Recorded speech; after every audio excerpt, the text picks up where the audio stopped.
Olá, senhoras e senhores, sejam muito bem-vindos a mais um vídeo do canal Assuntos Jurídicos.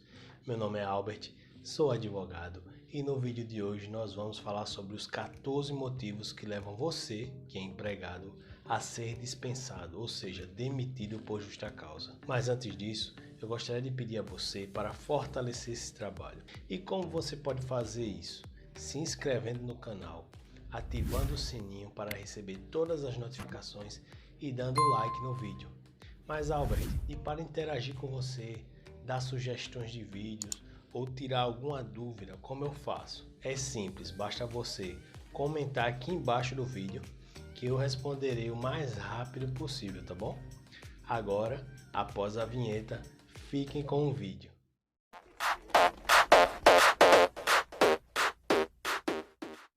Pois bem, meus caros amigos, a maior punição que um empregado pode receber é a demissão por justa causa.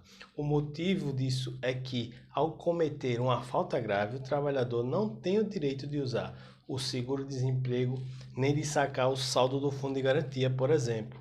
A Consolidação das Leis do Trabalho, CLT, traz em seu artigo 482 um rol taxativo de motivos que permitem a dispensa por falta grave. Conheça cada um deles agora. O primeiro é o ato de improbidade, certo? O empregado que, no desempenho das suas funções, estiver agindo com desonestidade ou má-fé, com a intenção de alcançar vantagens para si ou para terceiros, pode ser demitido por justa causa por seu empregador. São exemplos de ato de improbidade a apresentação de atestado médico falso, roubos ou qualquer outro tipo de fraude. Neste caso, o patrão pode dispensar imediatamente o trabalhador, assim que for constatada a ocorrência da falta grave. É importante frisar que no caso da rescisão do contrato de trabalho, em decorrência da falta grave, o patrão tem a obrigação de comprovar o ato que deu à dispensa. O segundo motivo que pode te levar a ser demitido por justa causa é a incontinência de conduta ou mau procedimento. A incontinência de conduta está ligada aos atos que remetem à sexualidade. Alguns exemplos são o assédio sexual, a prática de gestos obscenos ou libidinosos e até mesmo o acesso a conteúdos de pornografia no horário de trabalho. O mau procedimento se refere ao comportamento que não é aceito na sociedade. Estamos falando de atitudes desrespeitosas, como por exemplo, excesso de palavrões, bullying com os colegas de trabalho, machismo, racismo e o desrespeito às normas internas da empresa. O terceiro motivo para a demissão por justa causa é a negociação habitual no ambiente de trabalho. O que é isso? A negociação habitual, que caracteriza a falta grave, é aquela realizada pelo trabalhador por conta própria ou alheia, sem permissão do empregador, quando constituir ato de concorrência ou prejudicial ao serviço. Basicamente, ela se configura quando o empregado se aproveita da sua função para coletar clientes para si ou para terceiros. Vamos supor que você trabalha em um escritório de advocacia e começa a repassar os clientes para um amigo que também é advogado e cobra um valor menor. Isso constitui uma concorrência desleal com o local em que você trabalha, pois você está valendo-se de uma situação privilegiada. O quarto motivo que pode levar à demissão por justa causa é a condenação criminal do empregado. Ou seja, se o empregado for condenado criminalmente e não couber mais nenhum recurso, o empregador pode demiti-lo por justa causa. E isso tendo em vista que provavelmente ele vai ser preso e não terá mais condições de continuar exercendo suas funções. É importante frisar que, se for concedido o benefício da suspensão de pena, não é permitida a rescisão do contrato de trabalho por justa causa. O quinto motivo é a desídia no desempenho das respectivas funções. O que é isso? Aqui estamos falando de quando o empregado desempenha suas funções com preguiça, má vontade ou de qualquer jeito. Tal quadro é caracterizado pelo acúmulo de diversas condutas que juntas são danosas para o bom aproveitamento da equipe e até da empresa. Um exemplo de desídia é aquele trabalhador que sempre chega atrasado ou nunca entrega suas tarefas no prazo estabelecido. Nessa hipótese, a jurisprudência jurisprudência ela entende que o empregador deva tentar corrigir o comportamento ruim do empregado antes de rescindir o contrato por justa causa. Portanto, é necessário a existência de advertências por escrito e até de suspensão. O sexto motivo é a embriaguez habitual ou em serviço. Ela ocorre quando o empregado que tem algum problema conhecido com o alcoolismo e cultiva o hábito de frequentemente ir trabalhar bêbado pode ser dispensado por justa causa, de acordo com a CLT. No entanto, a jurisprudência entende que, sendo o alcoolismo uma doença, não é permitida a rescisão do contrato de trabalho. Neste caso, o funcionário deve ser encaminhado para um tratamento adequado e pode, inclusive, requerer assistência do INSS. O sétimo motivo é a violação de segredo da empresa. Para justificar a justa causa nessa hipótese, é necessário unir dois requisitos, certo? Deve ficar comprovado que o empregado ele agiu de má fé ao repassar informações sigilosas do empregador e o empregador precisa comprovar o prejuízo em decorrência da atitude do funcionário.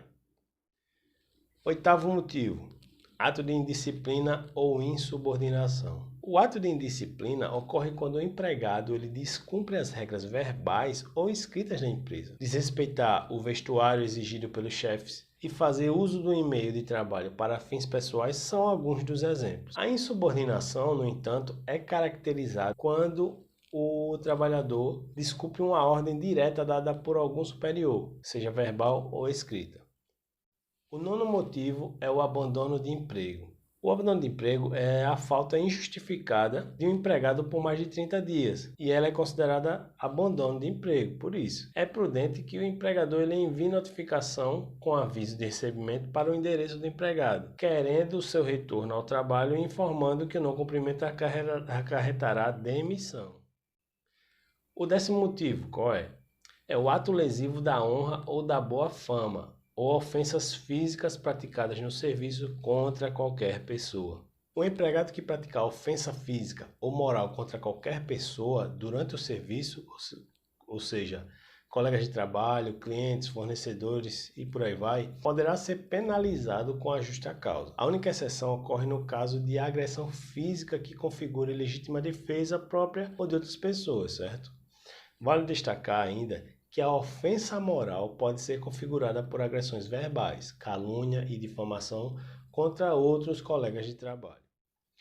O 11º motivo é o ato lesivo da honra ou da boa fama ou ofensas físicas praticadas contra o empregador e superiores hierárquicos. Essa situação ela é semelhante à hipótese acima que eu acabei de citar, mas diz respeito à ofensa direcionada ao empregador ou aos superiores hierárquicos. Não raro, vemos notícias de pessoas que foram demitidas por justa causa porque falaram mal da empresa em quem trabalhavam nas redes sociais. A única exceção, novamente, ocorre nos casos de ofensa física que configura legítima defesa. O 12º motivo que leva você a ser demitido por justa causa é a prática constante de jogos de azar. Nesse caso, a rescisão por justa causa ocorre, em regra, para o trabalhador que pratica constantemente jogos de azar no local de trabalho. Porém, se restar comprovado que a prática, mesmo fora do horário, e espaço de trabalho estiver comprometendo o rendimento do empregado, a demissão por justa causa pode ser aplicada.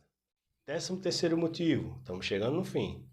Atos atentatórios à segurança nacional. Se ficar comprovado por inquérito administrativo que o trabalhador cometeu atos atentatórios à segurança nacional, a dispensa, no caso por justa causa, pode ser imediata. Esse é um fundamento para a rescisão por justa causa do empregado que já está em desuso, certo? O 14º motivo, meus amigos, é a perda da habilitação profissional. Trata-se de uma inovação trazida pela reforma trabalhista. Nela, se o empregado perder sua habilitação ou deixar de cumprir os requisitos estabelecidos em lei para o exercício de sua profissão, ele poderá ser demitido por justa causa. Contudo, é importante destacar que a lei também estabelece que essa situação deve ter sido causada por conduta dolosa do trabalhador, aquela em que se tem a intenção de cometer o ato praticado. Portanto, um empregado, por exemplo, que tiver sua OAB suspensa ou cassada e que tenha dado motivo para isso, poderá ser demitido por justa causa. Mas vocês sabiam que existem fatores que contribuem para a configuração da justa causa e que devem nortear a decisão do empregador? Conheça algumas delas agora. Primeiro, nós temos a gravidade, certo? Que nessa situação, a aplicação da justa causa deve considerar a intencionalidade e a personalidade do agente, ou seja, os motivos que levaram o empregado a praticar o ato. Além disso, detalhes como ficha funcional, antecedentes, grau de instrução, máculas funcionais anteriores ao ato, critério social e época devem ser levados em consideração na apreciação da gravidade. Uma outra questão é a proporcionalidade. A proporcionalidade diz que as penas de justa causa devem ser aplicadas de acordo com a seriedade da falta. Sendo assim, ela só deve ser usada para faltas graves previstas em lei e não para advertência ou suspensão. E o terceiro componente é a imediação, também chamada imediatidade e atualidade. Esse elemento diz que punição deve ser atual. Isso significa que o empregador ele deve providenciar a aplicação da penalidade assim que tomar conhecimento dela. Vale ressaltar que a atualidade aqui é contemporânea, ou seja, deve ser contada a partir da ciência do fato. Além desses elementos, também configuram a justa causa a singularidade da punição, a não discriminação ou tratamento igual, a teoria da vinculação dos dados, ou seja, o empregador deve informar a causa da dispensa por justa falta e não ocorrência de perdão. Por isso, o ideal é contar com um auxílio jurídico antes de todo o procedimento, para verificar se a falta do empregado configura um dos motivos para a demissão por justa causa e se os cálculos feitos estão corretos, evitando assim reclamatórias trabalhistas e prejuízos, principalmente para as empresas. Assim, meus amigos, vamos ficando por aqui e espero ter ajudado a trazer conhecimento para a sua vida e eu gostaria, desde já, de pedir a você que mais uma vez fortaleça esse trabalho. Se inscreva no canal, ative o sininho para receber todas as notificações e deixe o like. Assim, meus amigos, eu agradeço mais uma vez, forte abraço e fiquem com Deus.